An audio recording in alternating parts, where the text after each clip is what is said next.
Steve Coates is there. The Flyers are there. Tomorrow night they'll take on the Canadiens. And we saw Coach see a little bit of a breakout in that third period the other night. And Pete and I were talking about earlier that maybe could be that moment of the season that we look back on and say, hey, they got hot because of that period right there. Well, first of all, bonjour to both gentlemen, as I have arrived in Montreal.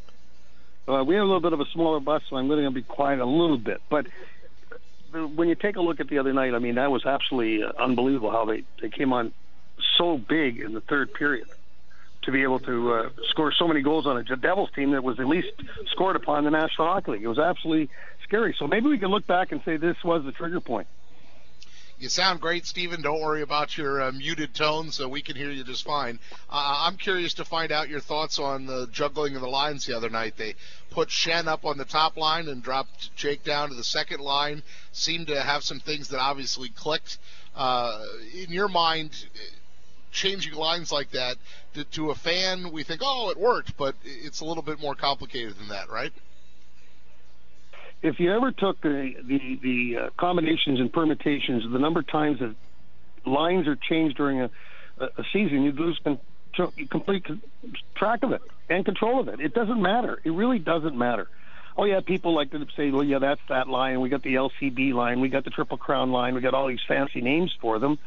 But the bottom line is whatever works, whatever produces. And that's what Coach Hackstall decided to do. He wanted to make a move. He made the move, and it worked. You mentioned the LCB line. You know, I think back to the Legion of Doom line or the Crazy Eights line. We don't really name lines anymore because they change so much. Well, if you stayed long enough, you would be able to get it to change. I mean, to be able to name them, but it's just a matter of somebody's going to get some real nifty name that's going to stick with somebody. But like that line stayed together an awful lot. Giroux and Voracek and Simmons for a while, but it just didn't work. But when you take a look at back in the day, Renberg, Leclerc, Lindros, that was probably the last big line that got a name here with the Flyers. Steve Coates with us. Claude Giroux had 3 assists the other night. We know Ghost keeps that point streak going with 13. He's been fabulous. But I feel like Giroux's year has kind of been under the radar. I mean, you see him every single night.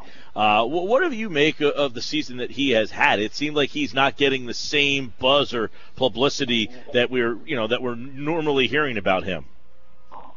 Well, I think this team, Michael, is not a team that scores. I mean, as a result, it was second from the bottom for a while. Anaheim was only the worst at that time, and then the Devils fell like a rock. So now the Flyers still really have a tough time scoring goals. That's the bottom line. So he's part of that machine that has struggled. I mean, the other night they had a lot of opportunities on the power play, didn't come up at all with it. And then the same thing, well, they did the other night, but the other problem was against the New York Rangers, all the opportunities they had on the power play. So if the offense goes south, guys like Giroux don't get the attention. Steve Coates with us from Montreal, where the Flyers will play the Canadiens. Les Habitants, how was that? Tomorrow night at the Bell Center. Very, very impressive. Yeah, Les Habitants. I can do some of that. I can't sing "O Canada" in French, but I can sing it in English. I can do that for you. Spare us. Yeah, I'll spare you that right now. I know you're on the bus. Pete, can you say that for another day? Yeah, or another month or another year. Hey, so tomorrow night. We'll get back to you. Mike and I will get back to you about when we want that to happen. Right, 2018. Flyers Canadiens tomorrow night. Obviously, all points critical right now. I thought, Coatsy, that Braden Shen put a good spin on the way the 2 or 3 games had gone. He said we took 3 out of 4 possible points from the Devils. Well, that was a nice way of putting a positive on glossing over the fact that the Rangers game didn't work out that way. How critical is this game against the Canadiens tomorrow night, and why are they all so important right now? Everything's critical at this time. I mean, everything. And you got the Montreal Canadiens team that's absolutely reeling. They just went down out west and got beat by Arizona, and Arizona got beat by Colorado last night. It's a team that started off the season as the number one, a hottest team in the National Hockey League. They lost their goaltender, Carey Price, and they have gone south since then. And that just tells you, you're relying totally on your goalie, because they are basically right now to the playoffs. I mean, there's not one Canadian team right now that would qualify for the playoffs if it started right now. That's baffling to me. 7. 17. Yeah, not a single one of them. So this is a team. Yeah, this is a team you want to really jump on. Scrivens, Ben Scrivens, more than likely will get the start, I would assume, for the Canadians. What does he do, and how can he be vulnerable to the Flyers? Like, how can they have success against him? Well, I think either one of those guys. It could be. It might probably be Scrivens, but neither one of these two goalies have really done a good job here. I mean, that's probably the biggest problem, is that they didn't have a real suitable backup for Carey Price when he went down. Coach, Ghost has just been unbelievable. Who does he remind you of? Who was that, Michael?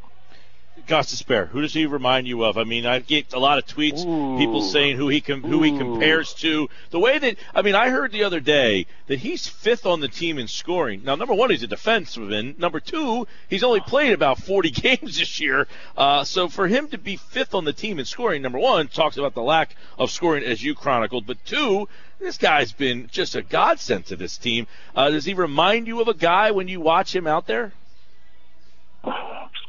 Not really. I don't think I've seen a lot of different guys. Bork was good. I mean, but he was a different type of player. But Bork, I'm talking about people that knew how to run the blue line, know how to take the shots on that, get the puck through, move, go in the direction that is going to most benefit your hockey club. I mean, we talk about his shot, we talk about his accuracy of his shot. We don't talk about how good a passer he is. He's really, really good. So that's why I've always said that the important part of him is the area inside the blue line where he is a constant weapon when he has that puck, whether it's going to be passing to set up the goal or taking the shot himself. So if you have to look back and remember guys like Ray Bork, who was so good at moving up and down that blue line and being the quarterback on the power play, the guy Carlson in Ottawa is a typical diminutive defenseman that moves the puck and does all the right things. So I imagine if you really gave it some thought, you'd probably couple a couple more guys. But it's very rare to see a guy this size that has so much talent and has been so effective back on the blue line. Yeah, he scored that goal, but we talked about this in the open, Pete and I. The pass on that second goal against the Devils the other night, I thought was better than the goal. Oh, yeah. I mean, he knows where he's going with it. There's no two ways about it. He absolutely knows where he's going with the passes. I mean, that's what's so – I don't think he gets enough credit for that right now. And, Coatsy, before we let you go, I just want to ask you real quick about another defenseman, Radko Gudas, in the news right now. Again, another hit the other night, and I know that gets your attention with these match penalties that are being thrown around. Oh, my goodness. We used to get maybe one a month. Now we get about 3 every week. I don't know. I think they're way overreacting. It seems like every time somebody gets hit now in the National Hockey League, it's under investigation. Oh, yeah, they're going to have to look at that. Oh, no, they're going to have to look at that. They're going to have to look at that. Pretty soon, why would a player try to hit anybody if he's going to have to be investigated? Right. The game is about body contact, playing the game 200 by 85, scoring goals, doing all the things you needed to do in a hockey game, and now they're starting to kind of take that out. And it's going to be a little worrisome to me what's happening, because I think they've just gone way overboard with it. And in Goody, 30 years ago, we'd be giving him a raise for playing like that, but now they don't condone it, so he's going to have to tone it down a little bit. Well, we appreciate your insight. We know later on in the show we're going to talk to Carey Fraser, and we'll hear from that side of the opinion as well, a guy that's a former NHL referee. But, Steve Coates, we thank you so much for joining us from Canada. Montreal, les habitants. Have a good time up there. Don't bring back any of that funny money, and we appreciate it. Have a blue up there for me, all right? Oh, I absolutely will. So, au revoir to Pierre and Michelle. All right, Coach, you take care.